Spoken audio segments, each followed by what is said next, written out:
What if I tell you a scenario that every nuclear security expert is worried about? One that some have lost sleep over. The one that we all should pray never happens. But almost became a reality.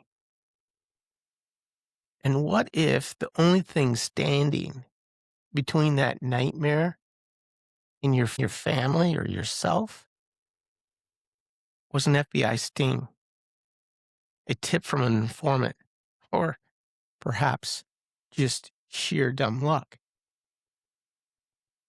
That's right. Today we're going to talk about the bomb that could have changed the world as we know it, and how that's come very close several times, and why keeping it out of the wrong hands is perhaps the single most important thing or act of stewardship that we as a free people can perform for our children, our grandchildren, and for freedom in general. We're going to talk about what if terrorists get a nuke. Arise! Arise! Arise! For freedom's call, prepared and prospering for all. For freedom's light! Arise!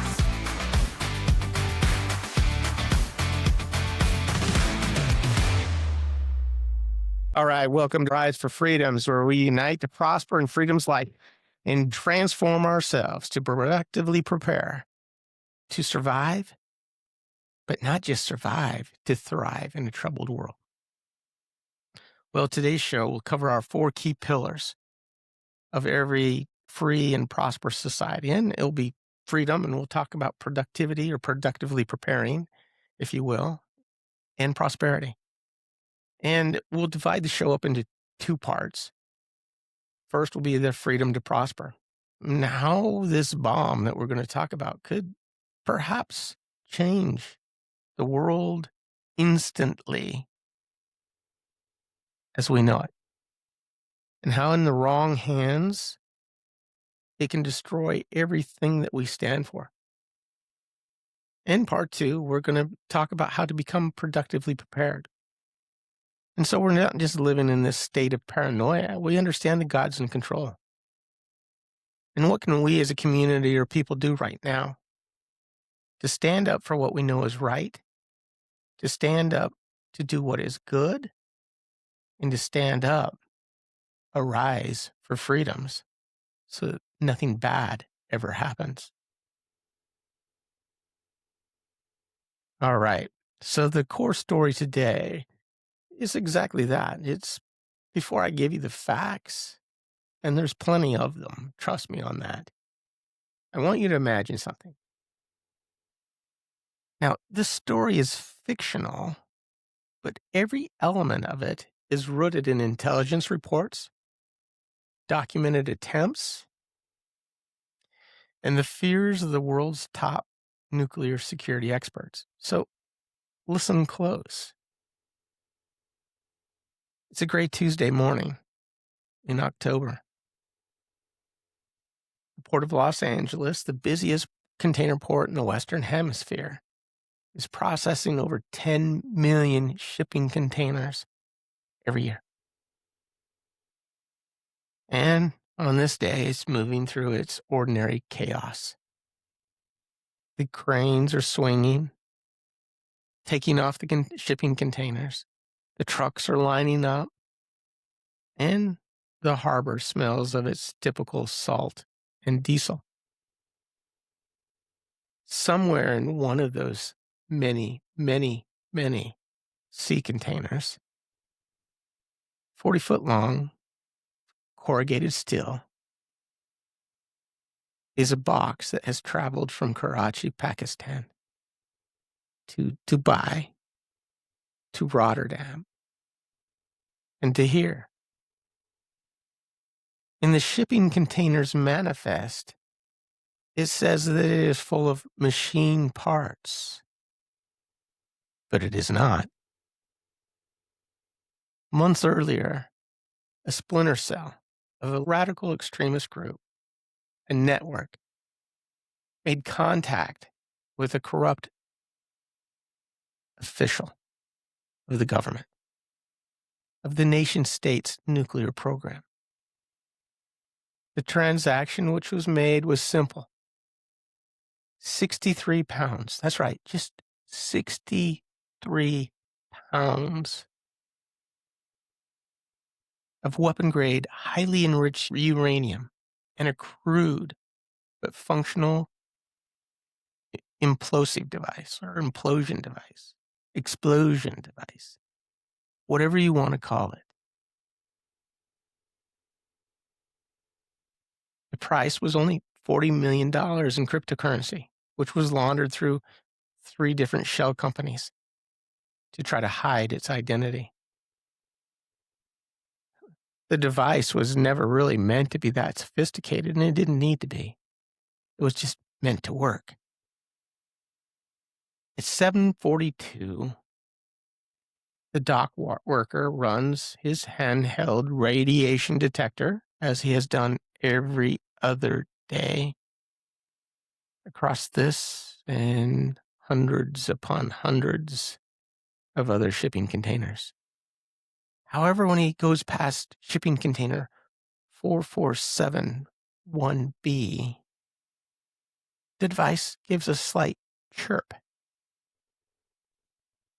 He simply assumes that it's a calibration error.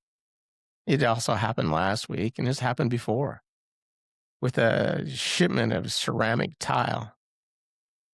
He puts it in his log and then he moves on. At 9:18, the container is opened. The yield of the improvised device is estimated to have been between 5 and 15 kilotons, roughly the equivalent of the bomb that was dropped on Hiroshima in World War II, which, quite frankly, in our day and age is easy to achieve. The blast radius vaporizes the port of Los Angeles.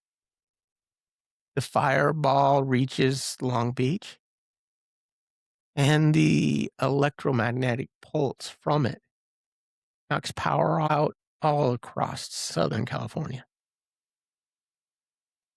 Within minutes, every major news network breaks into the programming to tell some nightmare is going on. Within 11 minutes, the president is in the Situation Room. Within an hour, the stock market, what is left of it, has suspended trading. The actual death toll will not be known for months. The Dow Jones Industrial Average closes 3 days later after the federal emergency reopening. It's 38% down. $4 trillion in market value just evaporated, poof, overnight. The pension funds of American citizens across the nation are decimated, and people in panic begin to do bank withdrawals. The dollar plunges against every major currency. Banks are shut down because if they don't, they will fail. Martial law is declared in 5 states. The National Guard that is called out is overwhelmed. Because of the panic of the people, gas stations run dry within 72 hours, and panic buying strips the supply chain. Grocery stores are emptied. Hospitals, already dealing with a mass casualty event, are overwhelmed. The loss of power as the grid struggles makes the situation even worse. Hundreds of thousands are fleeing Los Angeles in any way they can. But people across the nation, especially in large cities and especially in any of them that have ports, are in full panic mode. Internationally, NATO convenes an emergency session. China moves out its naval assets.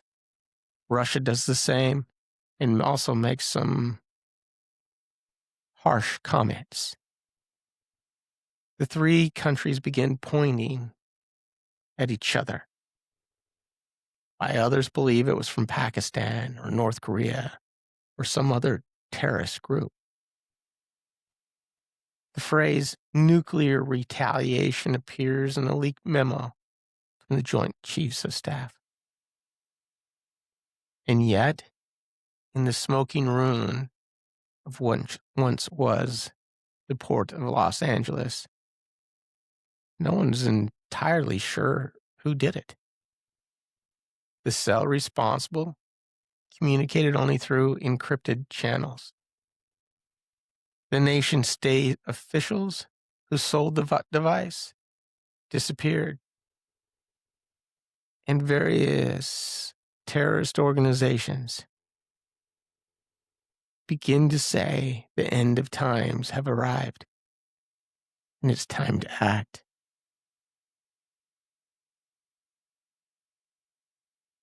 The cryptocurrency wallet trail is empty. It takes 18 months and a massive intelligence operation and testimony of a single informant to piece together what happened. By then, 2 retaliatory military strikes have already occurred. 15,000 people have been killed in follow-on conflicts. The global economy has entered into its deepest recession ever since the Great Depression. And because of the container, one corrupt official, one missed radiation alert, that's all. Or even if it was found, doesn't mean they could stop it. Now, this story is fictional, but the story is a real possibility that security experts have been worrying about. Is one of the many reasons that we should be prepared, both temporally and spiritually. It is one of the reasons that many insist Iran, who openly seeks to bring forth the end of times, can never get a nuclear weapon. Scary as it may sound, the facts that I'm about to give you are absolutely real and have already happened. And there may even be more close call events that we don't even know about. All right. So the most serious of the real world cases in nuclear blackout in the black market, if you will, actively centers on the name Abdul. I'm going to massacre this. Qadir Khan. He was the nuclear expert out of Pakistan. We'll just call him AQ Khan. Well, AQ Khan was the father of Pakistan's nuclear weapon program. He was a celebrated national hero. He was also, for nearly 2 decades, running the world's most dangerous proliferation network. When I say proliferation, what I mean is he was digging in with others in addition to helping the government of Pakistan develop its nuclear program. From the 1980s to the early 2000s, Khan sold nearly nuclear weapons grade technology, centrifuge designs, components, bomb blueprints to, get this, Iran, Libya, and North Korea. He proved beyond any doubt that a state-level nuclear secret could be packaged, sold, and shipped like a commodity. He proved that the right amount of money could corrupt even some of the most trusted insiders. He proved that an international community was dangerously unprepared for what he could have caused.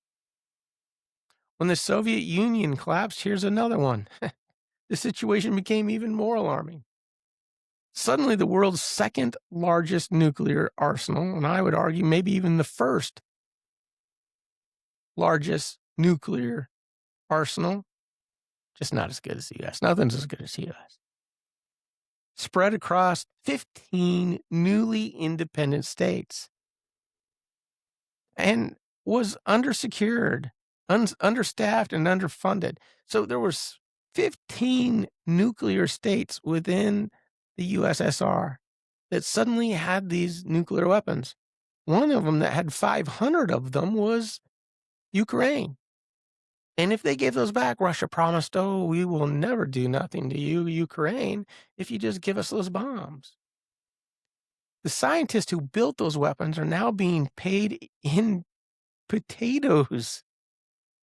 And Russian military leaders from the collapsed government had a very dangerous power in their hands that was worth millions when they're getting paid nothing. Some officials weren't even being paid at all. But they had that item that others would be willing to pay a great sum of money for. Nuclear materials, nuclear weapons. The following decade of smuggling attempts is what we should keep free citizens awake about and thinking about, and it should keep you awake at night. In 1993, some of the Lithuanian authorities intercepted criminals attempting to sell 4.4 pounds of highly enriched uranium. 1 year later, the Czech police seized 6.6 pounds of highly enriched uranium off the black market from smugglers. In 2003, Georgian authorities caught smugglers in possession of highly enriched uranium, believed to have been intended for sale to extremist buyers. Every one of those cases, and there were many more, involved the hardest to obtain ingredient in building a nuclear bomb: the highly enriched uranium. Al-Qaeda, the organization responsible for the September 11th attack on our two towers and killed nearly 3,000 Americans, spent years actively trying to acquire nuclear materials. They attempted to purchase uranium from the sources in Sudan and Central Asia. Every known attempt in every one of those cases was either fraudulent or it was intercepted. But the intent was never in question. Osama bin Laden himself called the acquisition of the weapons of mass destruction his religious duty. ISIS, the Islamic State, which is at its peak, controlled the territory the size of Great Britain, was responsible for genocide across that area, mass executions, torture, thousands of terrorist attacks, kidnappings, and much, much worse. Also sought those radioactive materials to create a bomb, either a dirty bomb or a nuclear bomb. A dirty bomb is basically just getting the material that is dangerous enough to radiate the area in which it explodes. It might not kill as many people, but it will cause the entire city to vacate. In 2014, they briefly seized a cache of radioactive materials from a storage facility in Mosul, or Iraq. They never built the functional device, but they tried. One of the most alarming modern cases took place in the Middle East, not in the Middle East, but actually in Eastern Europe. In 2011, the Moldovan police worked alongside the FBI. They dismantled a smuggling ring that was actively offering weapons-grade uranium to the buyers. to any buyers. The sellers were explicit that they especially wanted to sell to Islamic extremist groups. In 2015, the following case in the same region caught another network attempting to sell another highly grade, I'm going to kill this and I apologize, cesium-137, a radiological source that can be weaponized in what I was telling you about, a dirty bomb. Again, to the buyers claiming to be representing ISIS. While there was no terrorist group that ever successfully acquired a functional nuclear weapon, that fact should give us no huge letdown that we don't need to worry anymore. But instead, we should have a cautious relief, not complacency. The National Intelligence Council has warned that the threat of nuclear terrorism remains one of the most significant dangers facing the United States.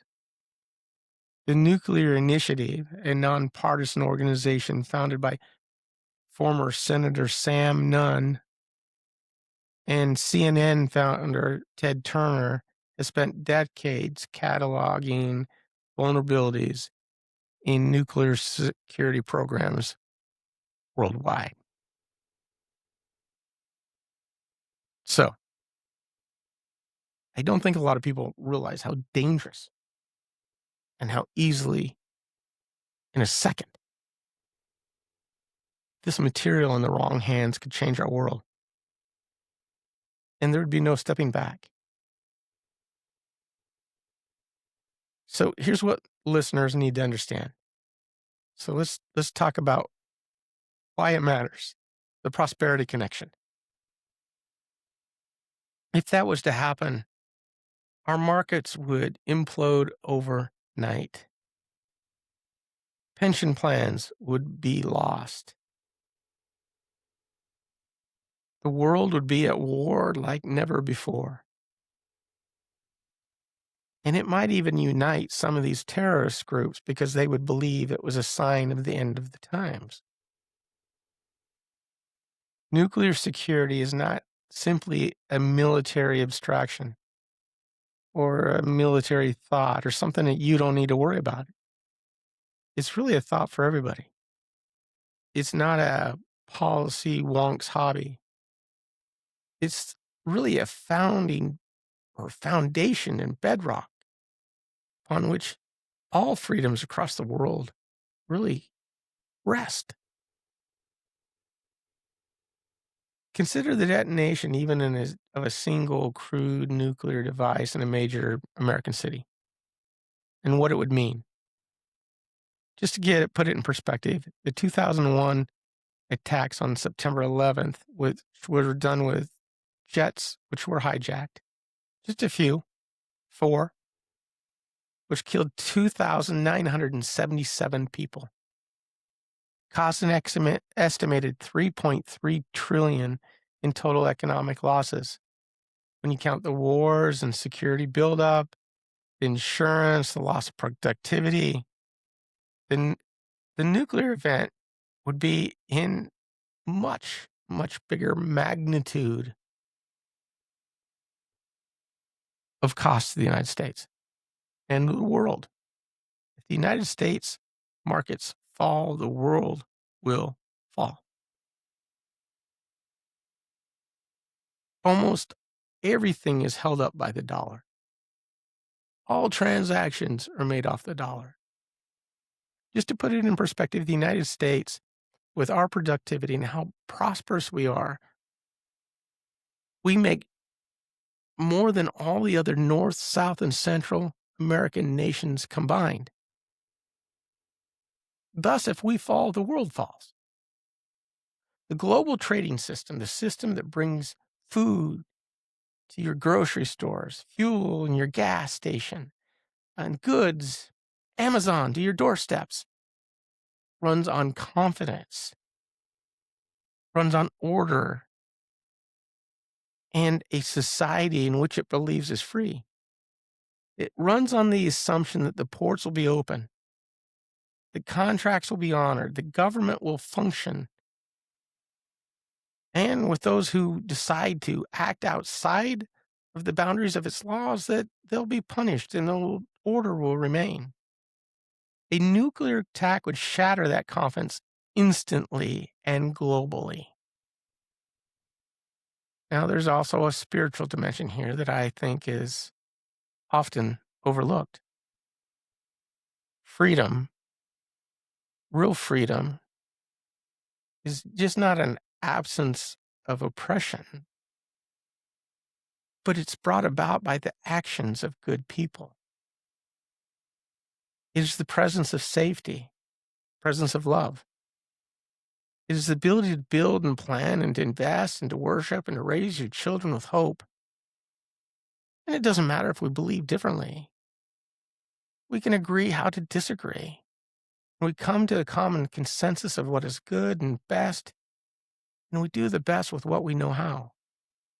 Every one of those things requires a real world where weapons of mass destruction are controlled, secured, and never used.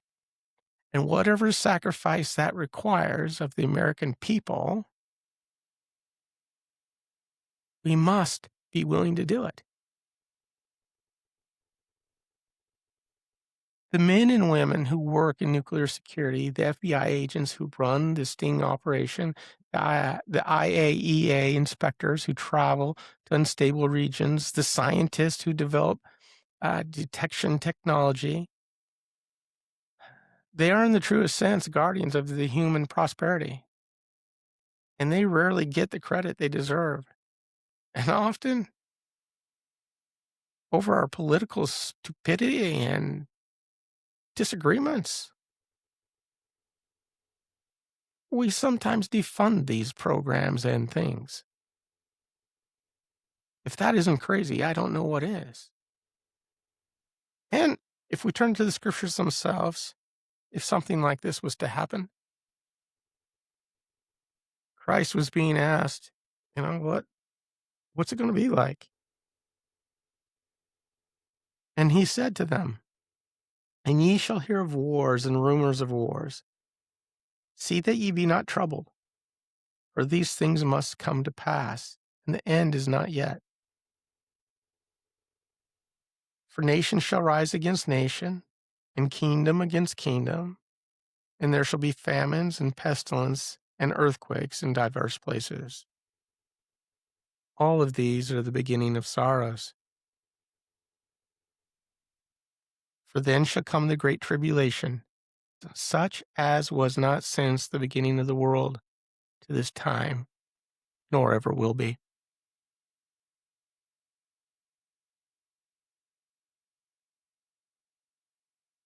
Here's your one clear takeaway from this.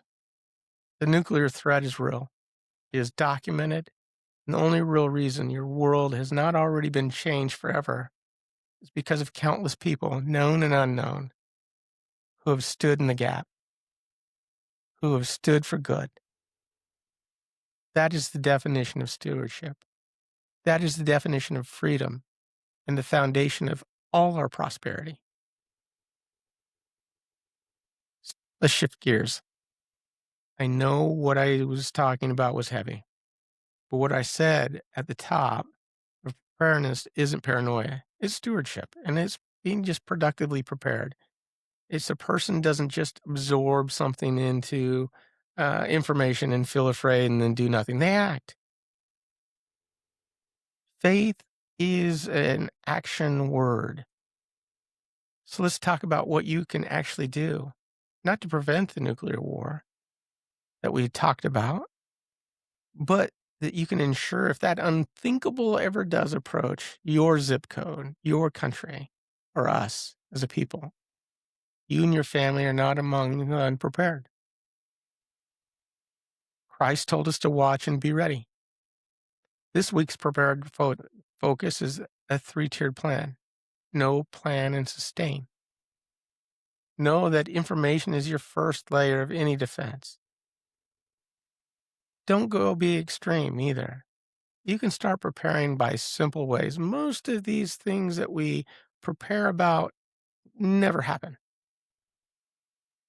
And most things you can be prepared for with just some simple things. Have some money set aside. Be living within your budget. Have some extra water set aside. Start buying a few extra cans of food here and there. And next thing you know, you have a food supply that can last for weeks, if not longer. But most of all, if you're faithful and have your faith in order, it doesn't really matter what happens to our bodies. If we're living right and doing what's right, in the end, all will come out right. Next, plan for your family emergency and plan needs in various scenarios, whatever they may be. And that food that I was telling you to get prepared is really at least a 2-week supply. I would tell you months if you could do it, up to a year, but don't try to do it overnight. It is more important that you're financially living within your means and then grabbing an extra can or so here and there of food. Get food that you regularly use. I'll show you my rolling shelf that we have, and it's just basically the food that we use each and every day. And when you have it and you do it that way, once you get to a certain point, you can look for the good buys and you can actually save money by storing your food and having a supply on hand instead of always going out and eating or buying at the last minute. So here's some action steps for this week. 3 action steps. Go to ready.gov and read the nuclear explosion preparedness page. Bookmark it and share it with at least one person this week. Read your scriptures. Get your life in order. Step 2. Add radiological scenario to if you have an emergency preparedness plan for your family. It can't hurt anything. When you're prepared, and even if it's prepared in the wrong way, there's something about being prepared and having a plan that keeps everybody calm. And 3, or this third step, audit your emergency supplies. It takes about a gallon of water each and every day just to get by with the basics for every person. Start building up a small, shelf-stable food supply and be consistent. Slowly and surely prepare and do those things in which you need to do.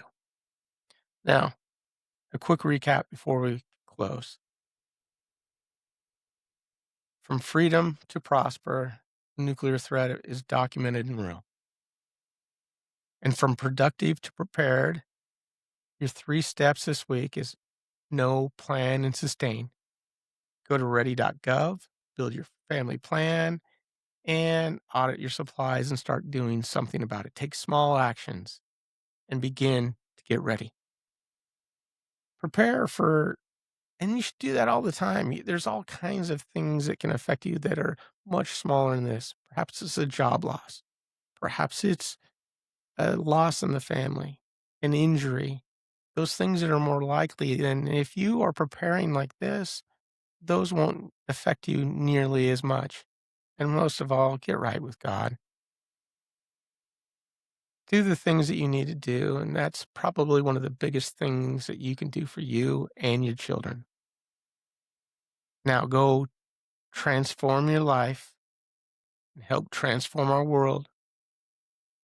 Subscribe to Rise for Freedoms. Sign up for our free newsletter. Join us in the cause for freedom.